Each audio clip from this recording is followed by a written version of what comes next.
కీర్తనల గ్రంథము 21వ అధ్యాయము.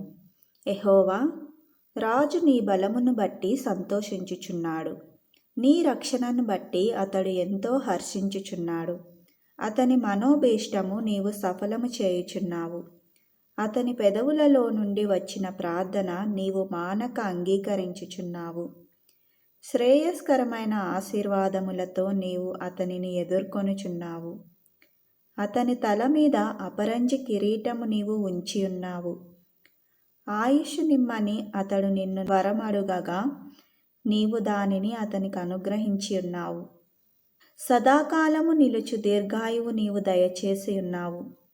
నీ రక్షణ వలన అతనికి గొప్ప మహిమ కలిగెను.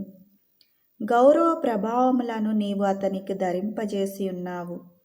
నిత్యము ఆశీర్వాదకారకుడుగా ఉండునట్లు నీవతనిని నియమించి ఉన్నావు. నీ సన్నిధిని సంతోషంతో అతనిని ఉల్లసింపజేసి ఉన్నావు. ఏలయనగా రాజు యెహోవా యందు నమ్మిక ఉంచుచున్నాడు. సర్వోన్నతుని కృపచేత అతడు కదలకుండా నిలుచును. నీ హస్తము నీ శత్రువులందరినీ చిక్కించుకొనును. నీ దక్షిణ హస్తము నిన్ను ద్వేషించు వారిని చిక్కించుకొనును. నీవు ప్రత్యక్షమైనప్పుడు వారు అగ్నిగుండము వలె అగుదురు. తన కోపము వలన యెహోవా వారిని నిర్మూలము చేయును. అగ్ని వారిని దహించును. భూమి మీద నుండకుండా వారి గర్భఫలమును నీవు నాశనము చేసెదవు. నరులలో నుండకుండా వారి సంతానమును నశింపజేసెదవు.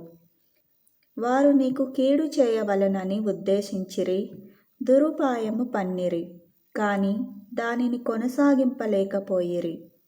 నీవు వారిని వెనుకకు త్రిప్పివేసెదవు. నీ వింటి నారులను బిగించి వారిని ముఖము మీద కొట్టుదువు.